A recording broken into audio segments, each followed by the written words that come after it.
But when it comes to making music and sure not making news, people who just don't make sense and people making do. Seems a mass of contradictions pulling different ways between who have come and go and the ones who got to stay. It's a massive irony for all the world to see. It's the nation's capital, it's Washington, D.C. It's the nation's capital, it's the nation's capital, it's the nation's capital, it's Washington, D.C. The champ is here! The champ is here! The champ is here! The champ is here! The champ is here! The champ is here! The champ is here! The champ is here! The champ is here! The champ is here! The champ is here!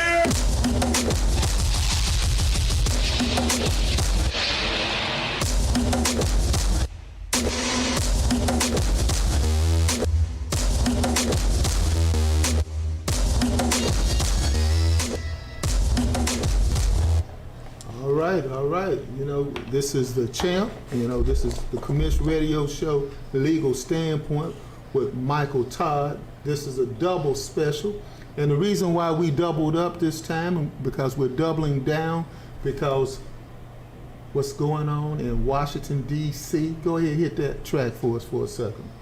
What's going on in Washington, D.C., as Gil Scott Heron used to talk about. Black folks would sometimes refer to that as the Potomac, you see, but this is the Potomac. Saw a duck floating out there a little while ago. Somebody said, yeah, but Reagan is in charge. We're all ducks, dead ducks, you dig it? All right, that's it. We're all dead ducks. It seems like America is a dead duck right now because democracy is on the ropes. And you know what happened on January 6th, the insurrection, and some people refer to it as a political protest. We want to go ahead and dispel any rumors of a political protest, because it seems to be that when you're protesting, like one or two people show up. It seemed to be a lot more than that. Oh, it was way more than that. I looked at a deal from the Washington Post where they did some aerial views of the individuals that were out there for J6, and at certain points there were close to 10,000 people that were sitting there that had the U.S. Capitol under siege. So it's one thing to have 10,000 people just out there just chanting, holding up your signs, your flags, or whatever. But when you're doing a storm the Bastille type approach, tearing up stuff, breaking into doors, things of that nature, that's not a protest. You know, that's where they're trying to attack democracy, just like you said. Now, attacking democracy. Now, you said storming the Bastille. What is that, man? Well, I think storming the Bastille, that comes from like A Tale of Two Cities, the French Revolution, something of that nature. Okay. You know, where the Bastille was kind of like the White House. Oh, okay. You know, because we got to break this down, because Right. some folks, they're not like, you know, you or I, you know, went to these prestigious schools and things Right. like that. They may be from just around the way. Right. Well, and you know what? That's why we need to talk about these insurrection hearings that started this week, because we know a lot of times people within our community, or just people, period, are busy. They've got their lives that they're going through. And a lot of times, you know, people say, well, I didn't know what was going on. I didn't exactly know what the nuts and bolts of the situation were. And then from that standpoint, they just don't know, and they say, well, I'm caught off guard when something really, really breaks out. So what I think we need to do is to make sure that we can highlight some of the issues that occurred during the first J6 insurrection congressional hearing this past Thursday. It came on in prime time, about 7 o'clock. But we need to kind of highlight some of those things so our people are aware of what's going on, what went on, and what can go on. Hey, you know what? We moved you up in the schedule, man. You're supposed to be here next week because it's Juneteenth. Right. But because of what happened, man. Well, you know what? The thing is this. I know you moved me up because of the hearing coming this past week. But I must admit there was another reason why I agreed to move up. Why is that? It's because I am a barbecue master, and Juneteenth is a barbecue holiday. So I've got to make sure that I saute and marinate my meat, and my family depends on me to actually, to put that good barbecue out there. All right. Okay. Now we had our plug for the barbecue day, so we know where we're not going to be at for next week. We're not going to be here. We're going to be there at your place. Oh, that's true. That's true. It's it. Invitation only, though. Invitation only. Invitation okay. only. Invitation only. Well, I'm invited every once in a while to get there, but I don't do windows. But anyway, but D.C. January 6th, and we played Gil Scott-Heron earlier today in Washington, D.C. What occurred in Washington, D.C. this time around, I believe it was the chairman of the commission who said, of the hearings, said that it was an insurrection. It was a coup attempt. It was a coup attempt. So he wasn't meant, and that was Benny Andrews from the state of Mississippi. Right. And he's the chairman of the committee. It is a bipartisan committee because it is made up of Democrats and Republicans. There are 2 Republicans that are on the committee who are taking a very critical view of the actions that occurred on January 6th. And so I believe by it being a bipartisan is something that everyone should look at to make some determinations. The question is, who, they started this off in prime time, Ed. They wanted everybody to see this. And by the initial Nelson accounts, there were about 20 million people that tuned in across the platforms as it relates to this particular hearing. Is that good or bad? Well, that's good. That's good because 20 million. That's a nice little number. It's not Super Bowl number, but it's a good number. It's more than a lot of people thought that would be looking. Now, be mindful of this: that 20 million does not include any of the viewers that are on Fox at all.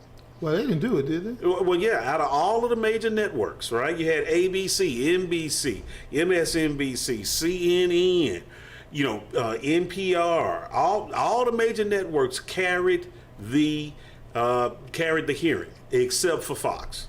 Fox went through a whole period of really trying to break down or to try to be an obstacle with respect to that information getting out to their viewers. They didn't run any commercials during the 2 hours that they did their regular programming. And there are people like, Tucker Carlson, there are people like Sean Hannity, Laura Ingraham, all of their little talking heads. They didn't have any commercials. They didn't want to have any commercials so anybody would switch over to something else. No commercials, and all they did was just try to come up with reasons why this whole J6 hearing was just nothing to be even involved with. Nothing at all. And you know what? I made a mistake a while ago. I said Benny. What did I say the chairman's name? It's Benny Thompson. Right. What did I say a while ago? Said Benny Anderson, did I say Benny Anderson? I went back to the University. I went to the University of Houston. I was gonna bust you on that one. Oh no, you should have bust me right on out, man. Like because my boy Thomas Johnson from Washington D.C. he bust me he out. did. He bust me right on out. He said Benny Thompson is the chair. I said Benny Anderson. What's your boy's name? Thomas Johnson. Thomas Johnson. See, you weren't the only one caught that. I caught that too. I'm trying to let him go, man. I respect the Howard law man, to correct me there. All right. But the thing is this. So, as we're looking at this stuff, who was the intended audience as it relates to the individuals to look at this in prime time? Because, usually when they do these congressional hearings, they start early in the morning, about 9 o'clock, right. 10 o'clock. When we saw the hearings for the Supreme Court Justice, Miss Jackson, Judge Jackson, we heard those started early in the morning. Right. So this one was at 7 o'clock in the evening. So they were trying to do what? They were trying to appeal to a broad swath of people. Well, it appealed to me. Yeah, I know. Well, you were going to watch anyway, though, man. You were going to watch it. It could have been at 12:30 at night. You would have watched. I would have watched it. Right. But the thing is this. So who were they trying to appeal to? Were they trying to appeal to the Trump people? Those diehard Trumpers, the ones that go around with pictures of him on their chest, like he's Superman, he's Rambo or things of that nature? I don't really think so. Because that 35% of the individuals or the population, they're not going to change their mind no matter what happens, no matter what they hear. So I don't think it was for them. Do you think they did it like that? Prime time for Democrats? No. I don't think so either. Because I already had enough information, and most Democrats, I think, have made have an opinion already that he was a crook, he was trying to pull a coup, he's dangerous for the country. He is dangerous for the country. He's dangerous. He's dangerous. So who were they trying to appeal to? Maybe some establishment type Republicans. Maybe it's history. Maybe it's history. Because I think we're either in or we're out now. Mm-hmm. There's no middle ground anymore. So you say we're in or out? Well, what do you mean by in or out? Liz Cheney's in now. She's. It's a shame. It's like Jimmy Kimmel said the other day. He said that American democracy now, the savior of American democracy is now Dick Cheney's daughter. Well, you know what? That is true. Because Dick Cheney was known to be an evil type guy. I mean, I'm not going to say evil. He was real treacherous. I'm going to say that. Real ruthless as far as a politician. And he wasn't the type of person that really extended across the aisle to try to come up with bipartisan type solutions.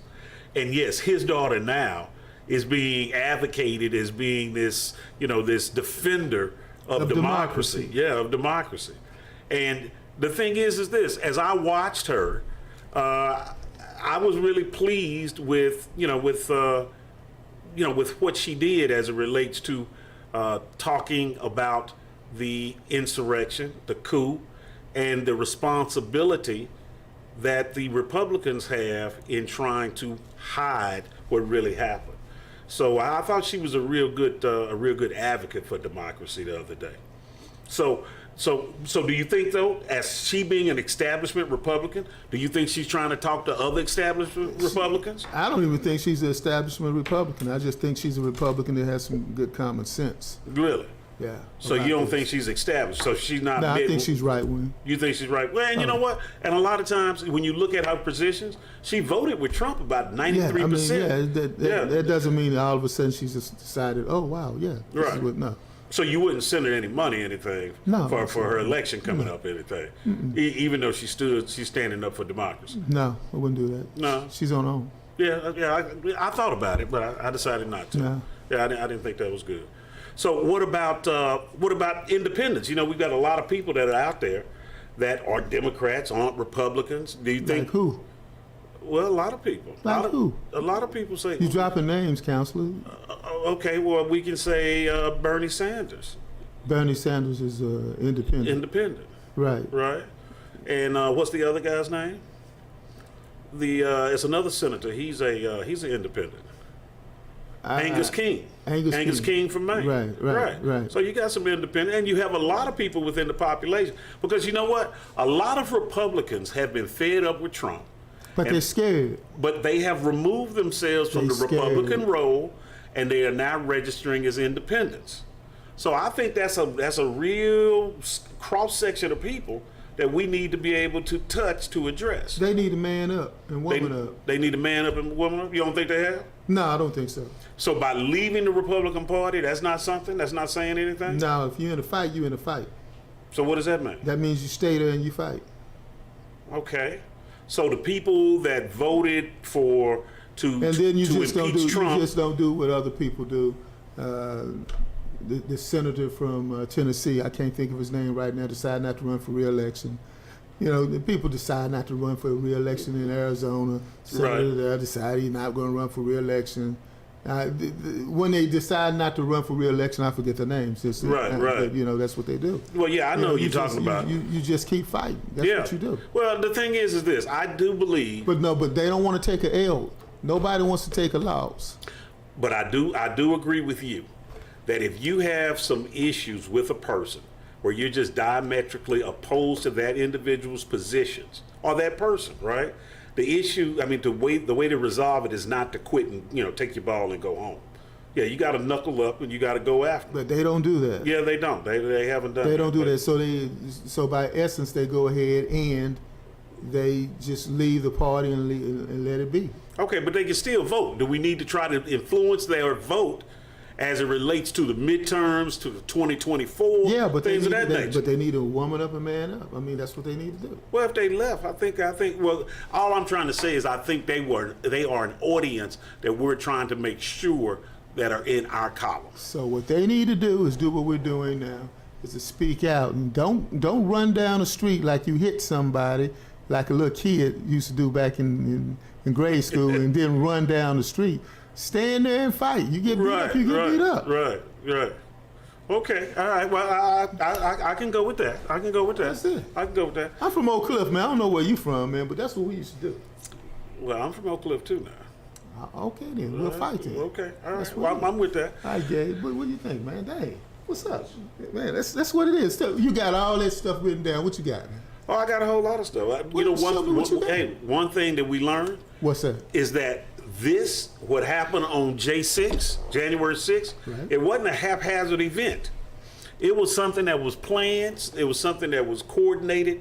I mean, it was something that was implemented by the powers that be all the way to the people on the ground. Did you pick that up from it? Yeah, I picked that up. You know, one of the deals that a lot of folks say in our hood, you know, when we're going to Wingfields or someplace like that, we do a shout out for them. You know, and we're getting some of that barbecue because we can't come to your house because you're not allowing us to come to your house. Right. But you know, Wingfield is burgers. Yeah, I know. I just want to make sure we not have barbecue. I understand. All right, I understand. okay. Stick with I just me. want to Stick make with sure. me, Counselor. I just want to make sure you went. Stick with me, You knew Counselor. the Stick menu with or me. whatever. Stick with me. Okay. All right. Is that what we end up finding is that a lot of folks believe that it was a bunch of good old boys and good old girls that was part of this insurrection when really that wasn't like that, wasn't it? Right. Well, the thing is this. I believe there were a lot of good old boys and good old girls, but they were being triggered by people who had a plan. And those individuals knew, and when I say those individuals, I'm speaking of the people who had the plan. They knew that if they were out there and they acted as an accelerant, that these other good old boys and good old girls would be enraged, be charged up, and would react accordingly. Now, when I say who these other people, you know, let's talk about the Proud Boys. Remember? You remember the Proud Boys? They're this militia that's supposed to be, you know, some white nationalists, racist type folks. Led by Afro-Cuban. Led by an Afro-Cuban, a guy named Tario, I believe his name is. How's that? How can that be? Well, you know, sometimes America is a strange country. sometimes people are just misguided, man. Yeah, you know? who's misguided? He's misguided or they misguided? He's misguided, right? But they have to let him be the figurehead because that does what? That cuts against their whole deal. So it's not a white supremacist organization? Well, I'm going to say it's a anti-government. I believe it is. I think the positions that they take are ultimately, you know, white supremacists. But, you know, the Afro-Cuban guy, you know, he just thinks, hey, I'm just feeling this and everybody feels the same way I do. You know, it's kind of like Dave Chappelle with the guy, you know, the guy that was the Ku Klux Klan member, you know. I was thinking that when you said that. That turned out to be black. Yep.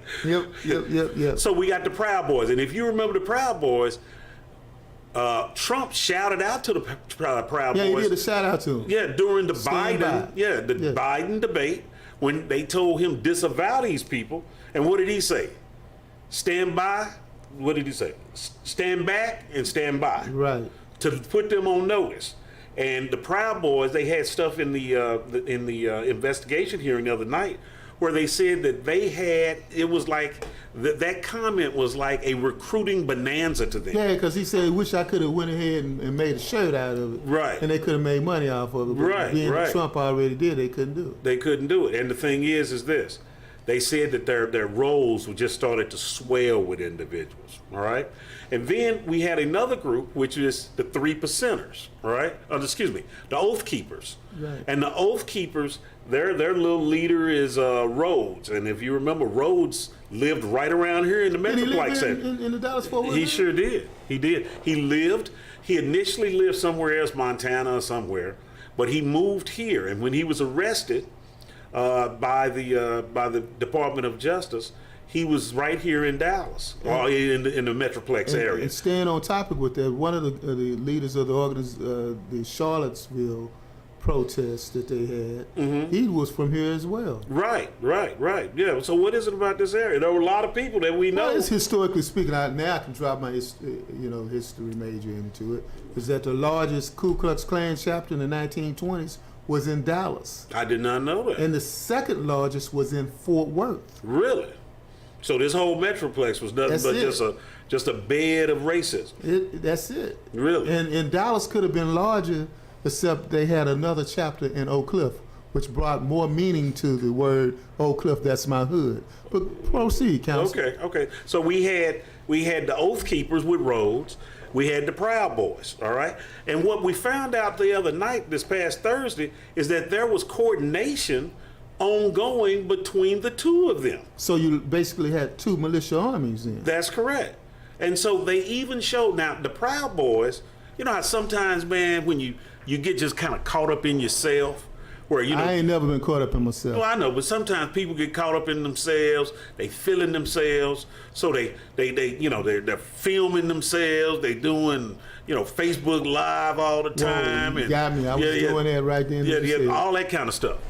Well, the Proud Boys, while they're sitting here on the cusp of J6, they had a person that they had allowed to go with them to document by filming what was going on. That's that English dude that was on there. That was the English dude that testified. Hey, folks, y'all got to go back and look at this. I don't know if y'all been looking at this, but check out the English dude, man. Right. Check him out.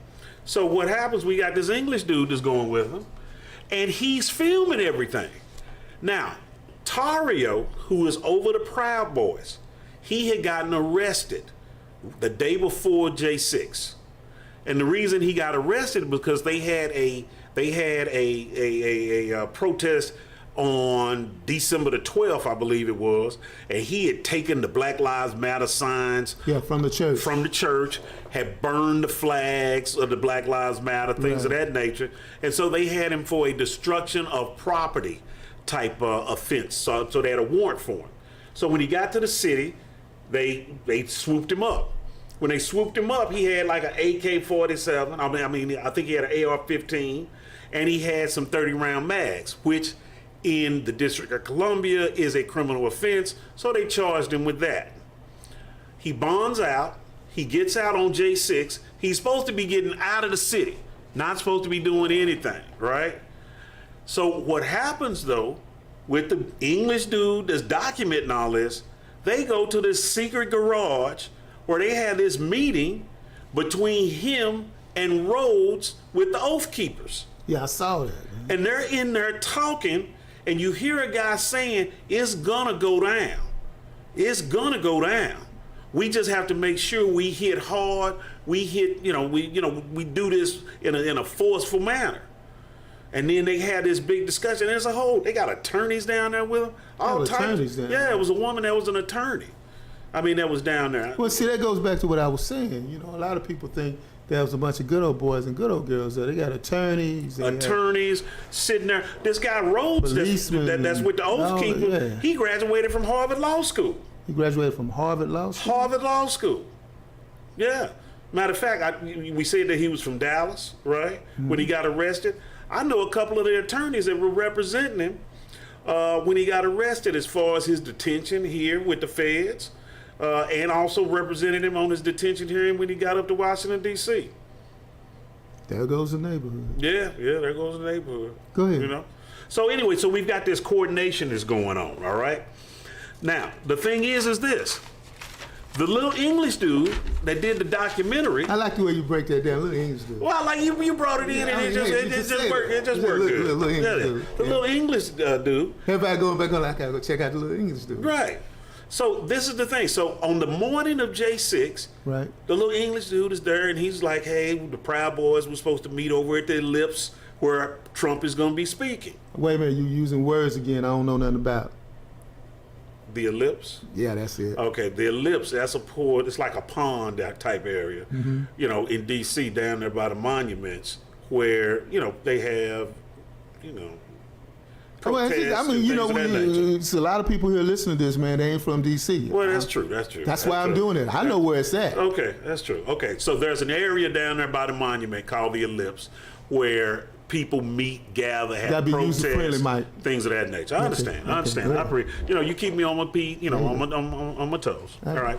So the little English dude, he says, hey, look, he's surprised because there are more, Proud Boys showing up than he had ever seen before. It was like 300 of them, right? In uniform too. Yeah, all had their little hats, and he said they were from Arizona, different little chapters and stuff. Oh, they had Yeah, they had chapters. like a fraternity like me. Right. Yeah, I'm from Z chapter. Yeah, I'm from Alpha chapter. Yeah, that kind of stuff, right? Yeah, we breaking it down. Yeah, we're breaking it down. Yeah, so Right, they go had ahead. chapters of these people, and so what surprised him was that the Proud Boys began to leave the Ellipse before Trump had even gotten there to speak. Wait a minute. So Trump hadn't gotten there yet. Right. They posted up. Right. And then gathered up. Right. Yeah, and then left. And then left before Trump even got there. So they kind of like did just like Beyonce style, like in formation. Yeah. Damn. They walked all, Beyonce style, in formation. Snap. And what they did, they walked all the way to the Capitol. Trump still hadn't spoke yet, but they walked all the way to the Capitol.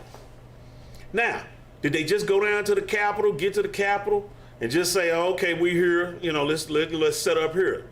No, that's not what they did. The little English dude says that what they did is they got to the Capitol, and then they started slow rolling around the Capitol, casing the whole place out. Slow rolling. Slow rolling. Just walking. Now I'm saying slow rolling. No. You're breaking it down now, man. So now they slow rolling. A lot of people in Southeast, that's Washington, you know. Right, D.C. Yeah. Right. They know what you're talking about. Right. So they walking around, and so what they're probably doing is looking to see where the weak spots are. What are the fortifications that are there? Where can we attack best? Right? So they walk around and they just slow roll, they good eyeing, just checking it out, seeing what's going on, right? And then the English dude said they went and ate tacos. All 300 of them. They just rolled off and went and got some tacos.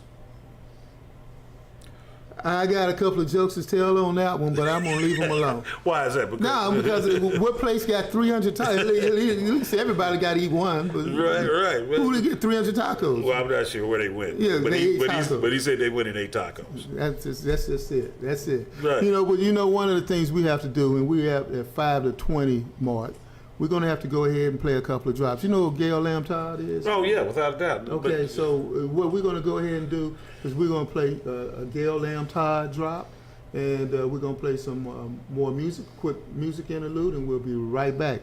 Slow rolling, huh? Slow rolling. Dang. Yeah, wow. Checking it out. Checking it out. All right, Gabe, what you got, man? While Gabe is keying up again. Hi, my name is Gail Todd with Townview Realtors.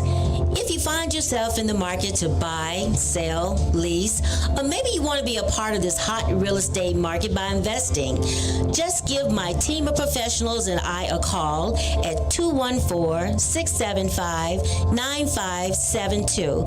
Again, that's 214-675-9572. Or you can email me at gtodd88@yahoo.com. With me, it's all about you. Men, you've been spending countless hours on YouTube searching for encouragement and empowerment. I want to give you the tool that you need today.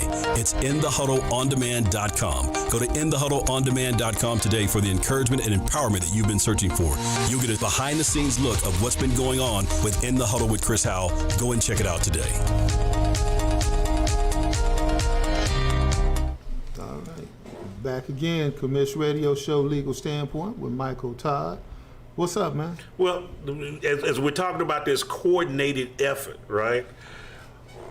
After they finish eating the tacos, the Proud Boys come back. It sounds like a joke, man. No. The tacos. Yeah, but they come back and they position themselves there at the Capitol. And what we find out are that the Proud Boys instigating the other members of the crowd are the very first ones to breach the fortifications there at the Capitol. You follow what I'm saying? Right. So what they've done is that they've gotten into an area, they're all hyped up.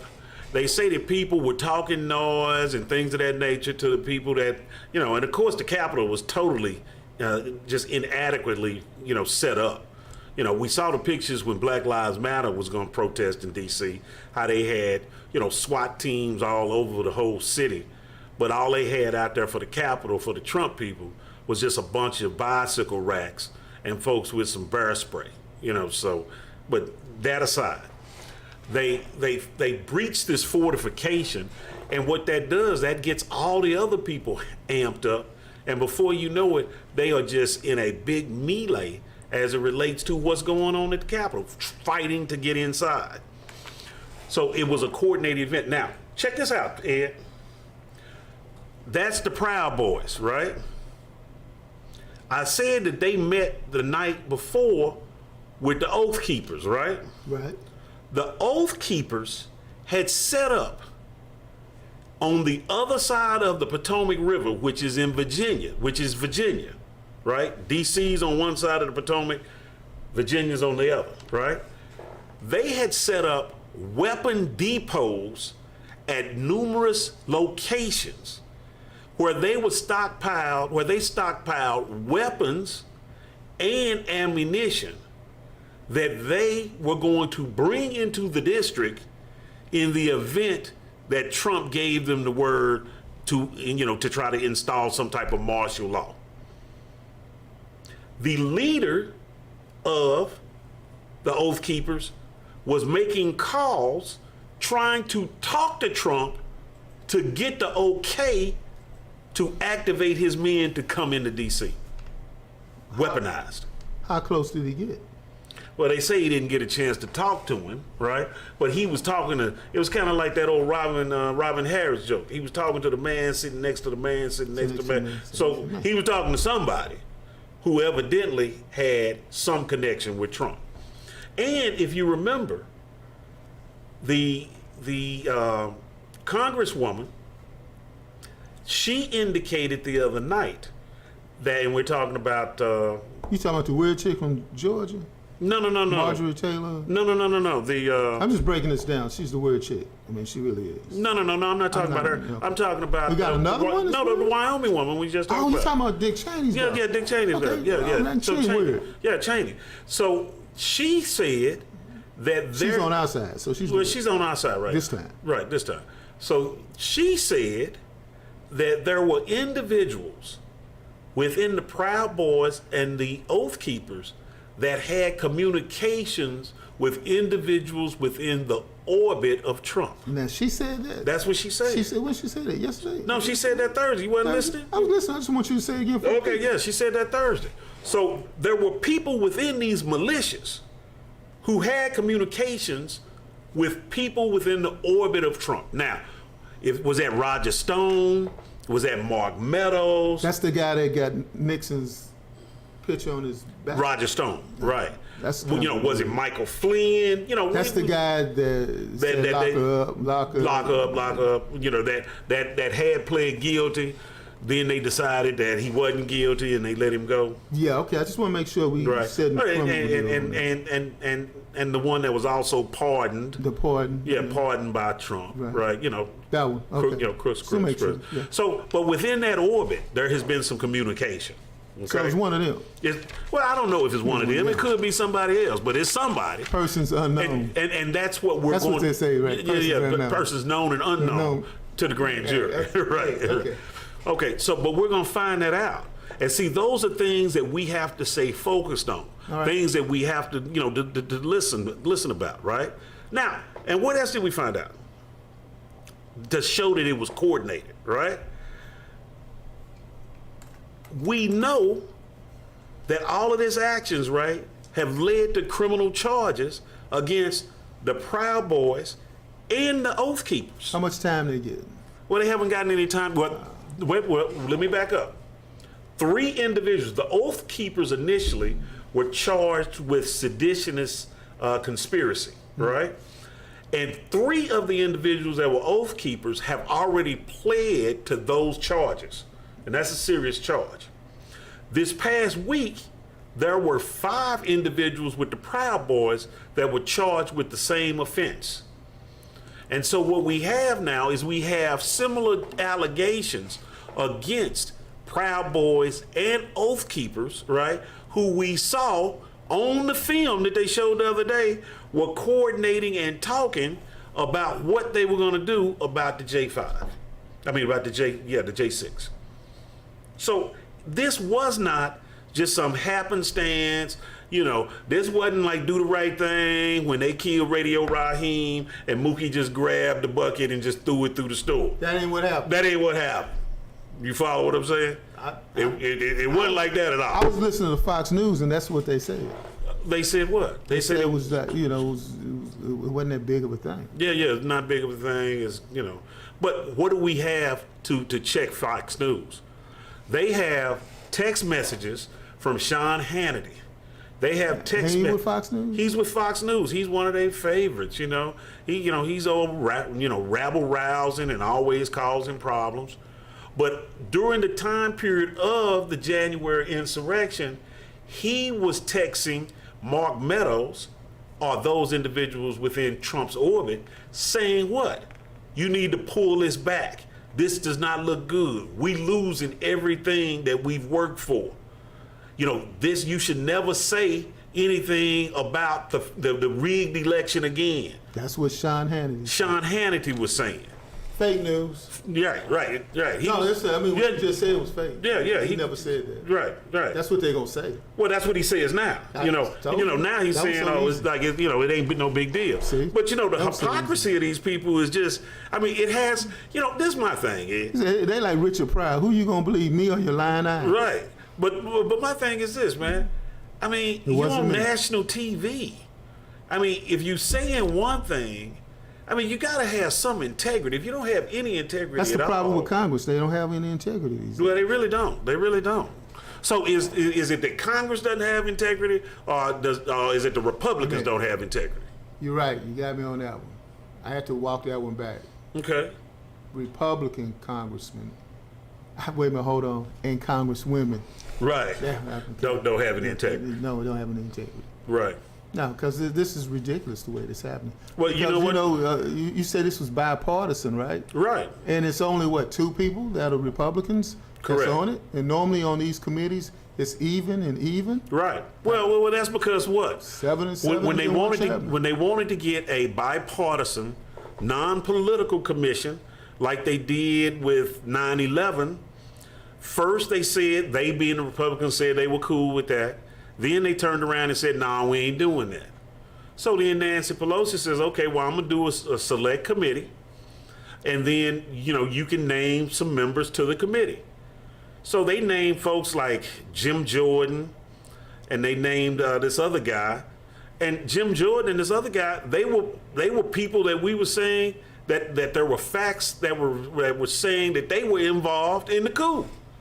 So how you gonna be on there investigating the coup if you a person that's a participant in the coup? So it's sort of like, as Malcolm would say, you have an investigation of who ate the chickens, so you bring the foxes in and put them on the committee. Right.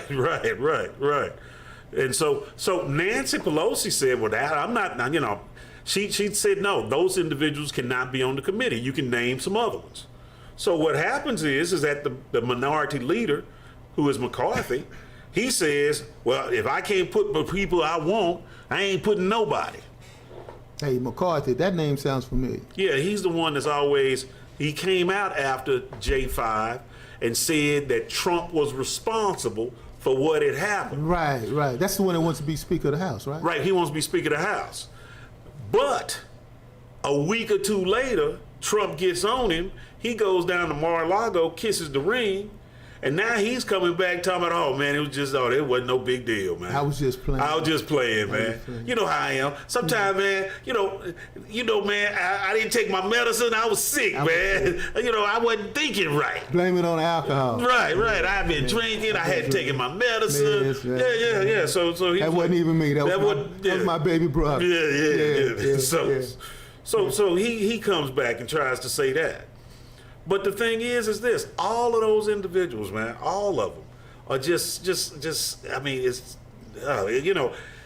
just talking about it. Sometimes it just makes my blood boil. That we talking about something that's so obvious, that's so nonsensical. Yeah, I before you came in, I was talking, to the folks. I was like breaking it down like you doing now, man. Right. It doesn't make any sense. It doesn't. What else you got, man? 300 Oath Keepers? 300 300 Proud Boys. 300 Proud Boys. And Oath Keepers, and like I said, it was 9,000 people out there. Now, they also had some additional footage that, we hadn't seen before of the fighting that was going on and things of that nature, man. And they had this young lady that came in and she testified. And, as an attorney and as an actual trial attorney, I kind of enjoyed how they chose who to be the person to testify. Sometimes, if I'm trying a case, I think about who my jury is or who the judge is in making selections of who I want to talk on behalf of my client. If I've got a sister as a judge, right, where I know she's had some certain experiences in life, right, then I might want to have someone come in and testify that has had some similar situations on behalf of my client, right? If I got an good old boy, that's the judge, a jury full of good old boys, then I might want to get an good old boy to come in, right? Mm-hmm. To come in and say, oh yeah, old Johnny over there, he's a good old boy too. You know what I mean? And sometimes that really sways, the jury, or it may sway the judge, right? So I had seen these other people that they had before during the impeachment. Michael Fanone, some of the other police officers who came in to talk about how the fighting had occurred, what they encountered out there, things of that nature. But they brought in this nice little lady that came in. She was young, probably about 35 years old. Nice looking, nice. And she talked about how they were trying to maintain order and how the people came and, pushed the bike racks against her, came over her head, knocked her back. She hit her head on the stairs. She was blacked out. She had a traumatic brain injury as a result of this.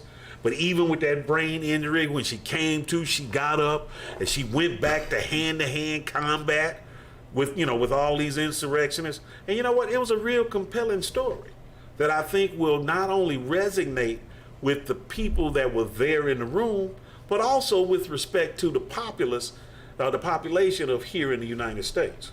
So I see what you just did. What did I just do?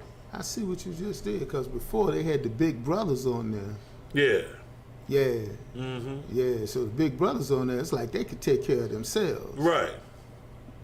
But we had Sweet Polly Purebred on here. Damn.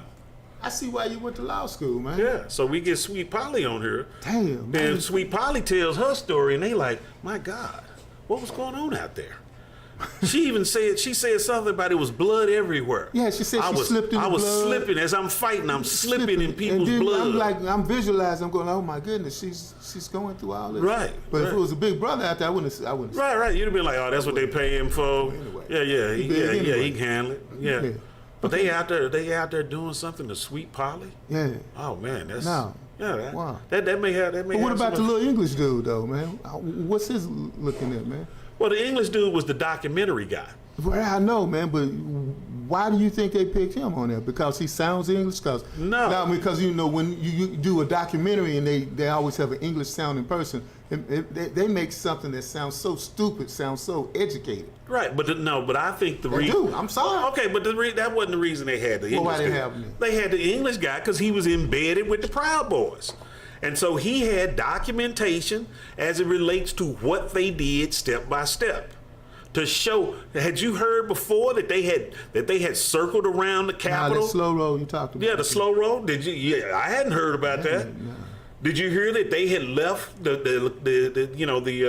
ellipse before? Nope, didn't hear about Right that. before Trump got there. And we sure didn't hear about them tacos they got. We didn't hear about them, and we dang sure hadn't heard about the meeting between Tario and Rhodes in this garage with all the other people. And they have it on video. They had it on video because you know what? Sometimes when you get full of yourself, you let stuff kind of just get recorded. Well, hold You on. know- Let me check my Facebook recording.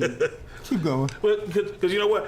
If I had $1 for every time I've had a client that was charged with dealing dope, who was on Instagram or Twitter with dope sitting in front of him, or with $10,000 in cash flashing it up, I mean, they introduce those type things against you at trial. Really? Really? So why would they do that? All right, let's go. Yeah. So we had all this coordination that was going. Man, you got to come back again, man. Can you do this at least twice this month? Well, I can't do it next week. I know that. Yeah, I can't. But this do is too hot, man. Yeah, no. It was too hot outside. No, I'm or- talking about this is good stuff, man. Yeah. But the thing is this, Ed.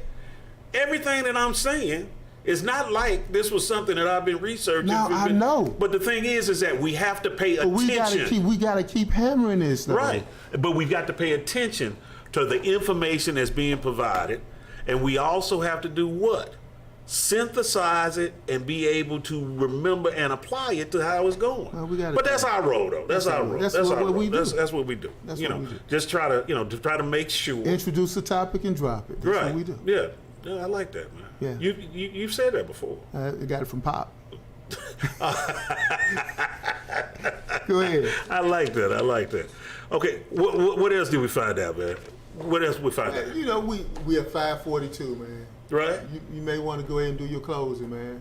We out at 5:50. They always try to kick us out, man. Well, why is that, man? Are they scared of us? They're scared of us. They scared of us, man? They scared of They're scared of the truth, man. Wait, what? They can't handle it. Wait, who said that? If my ideas scare you? Yeah, it must Who be. said that one time? I don't know. can't remember. Gabe probably knows. Gabe go like, don't even bring me into this. Well, you know one thing that we have to talk about, though? What's that? We've got to talk about this. They say that they have evidence that when the crowd was chanting, right? Right. Hang Mike Pence, that Donald Trump said, maybe that's not a bad idea. Mike deserves it. But did he really mean it? And maybe he was just like mad. Well, the thing is this. Did I say that on cue like that? Like I was really sincere with that? Well, but this is the thing. I was trying to deliver the line. Well, I am, man. I'm about to answer it. But this is the thing. If somebody says something in jest, okay, that could be it, right? But we also have to look at the context of what they've been doing or not been doing during the time period of this whole emergency.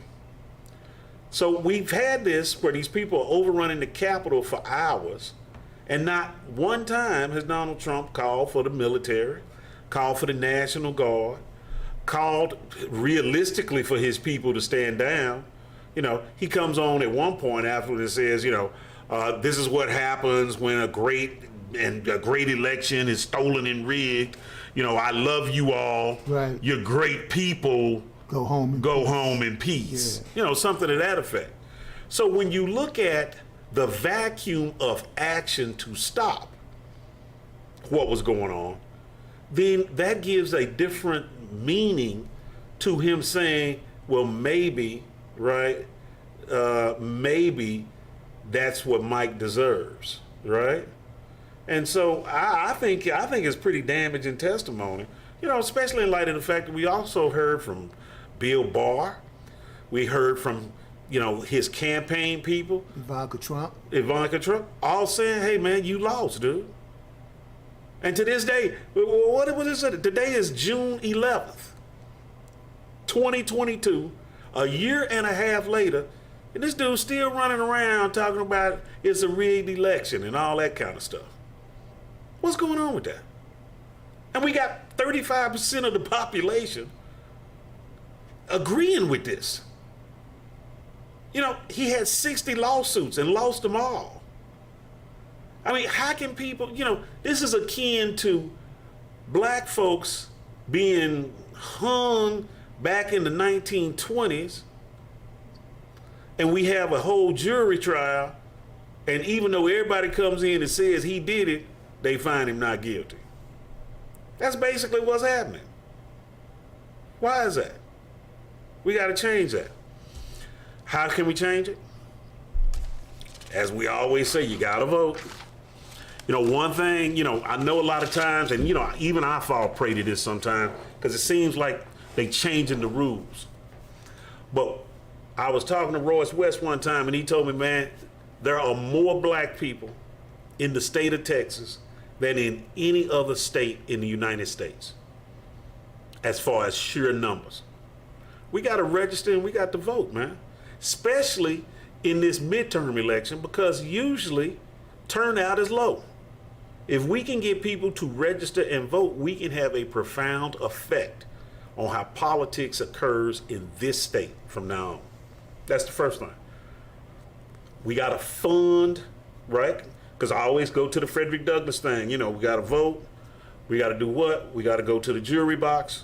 So we've got to help fund these public service organizations like LULAC and, you know, the NAACP, individuals that are filing lawsuits against the voter suppression laws, things of that nature. We have to fund them. Give them $50, $100, whatever you can give to make sure that they're properly funded to take these these suits on. And then of course we got to do what? You got to make sure, and you know, I know last time we talked about the case out of New York, the gun case out of New York. You know, and I talked about I'm not for any gun control, gun control issues as far as weapons are concerned. Now, I want to clarify: if we're talking about doing expansive background checks, I'm for that. We're talking about doing red flag laws, taking guns out of people's hands that are mentally ill, things of that nature, I'm for that too, right? If we're talking about raising the age from 18 to 21 for people to not be able to buy assault weapons, I'm good with that too. So I'm for reasonable deals. But as a black person, with the historical backdrop of this country with respect to how they've treated us, as far as just saying, hey, we're going to take everybody's guns, no, I'm not for that. So we got to make sure that we are properly prepared. I'll say it that way. All right. All right. I'll let it go at that. Be properly prepared. Be properly prepared. And be ready. Hey, no. Stay ready. Don't get ready. All right. Hey, and we're ready for you to come back on the Commish Radio Show in Legal Standpoint with Michael Todd. Right, Michael J. Todd. Michael J. I don't, you know, what is it about you? You just don't want to say my J, man. You know, I'm getting to the point. I'm starting to think it's personal. Man, there you go again with that stuff. I'm starting to think it's personal. No, man. we was going to take this outside. Yeah. We go, oh, yeah, just like Oak Cliff, huh? Yeah, All right, okay. Legal Standpoint with Michael J. Todd. All right, brother. Good to see you. Hey, man. Hey, all right. Thank you for joining us, and we'll be back All soon. right.